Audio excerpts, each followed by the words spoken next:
Hi, today I am going to attempt to demonstrate another grid, this time using something a little different than what I normally use, and it's more or less a double grid.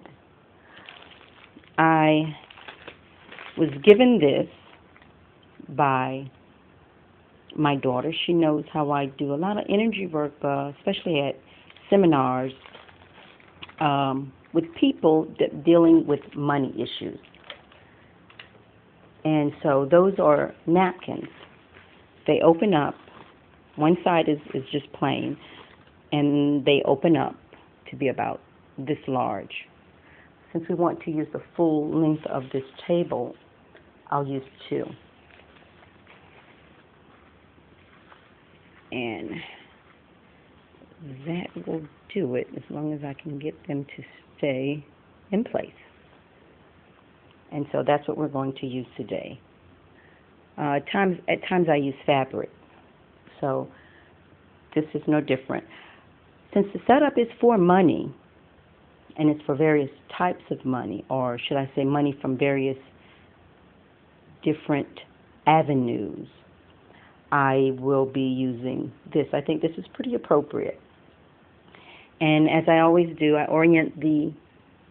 use the compass to orient the grid to the east. And that's because most people use use the east as an orientation for most of the workings that they do. You don't have to, it's up to you. Sometimes you can orient the grid to a different direction. If you're trying to use a grid to help you get information or gain access to stuff that appears to be hidden, then you want to orient your grid to the west. And so the compass is extremely good for working with the directions. You will know, no matter where you're at, you will be able to use that compass, and it'll be able to help you get your orientation. So that's the east. We'll place that there.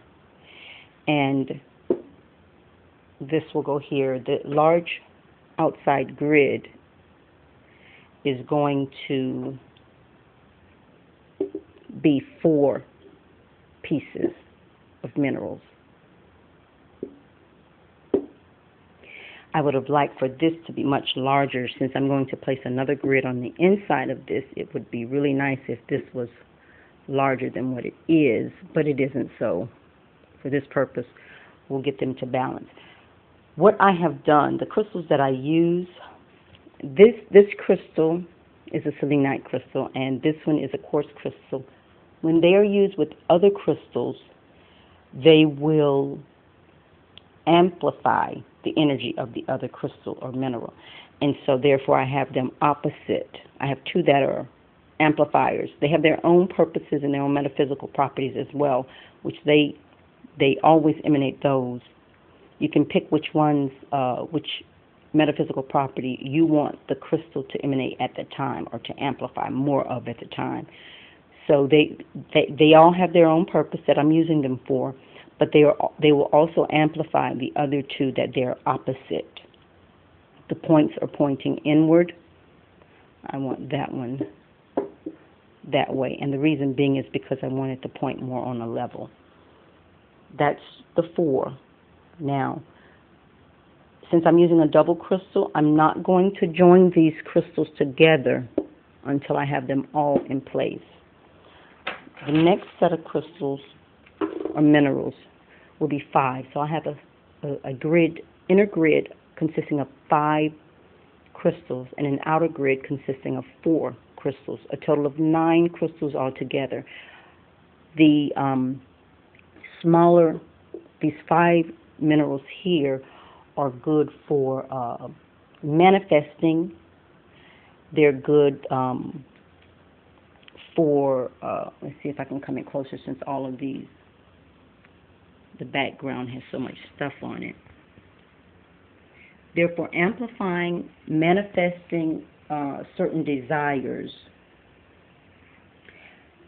and therefore we're going to place them. It is important that the topaz, this is a topaz and an amethyst and a citron, it's important that the topaz is close to the citrine.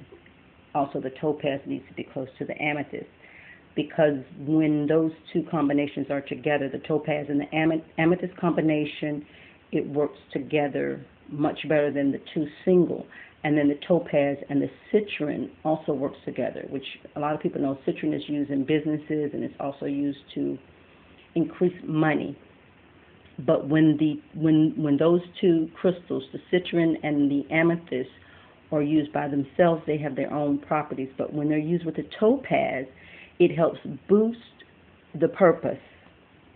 So when I use them in a grid, I make sure I'm placing the topaz in the middle of the amethyst and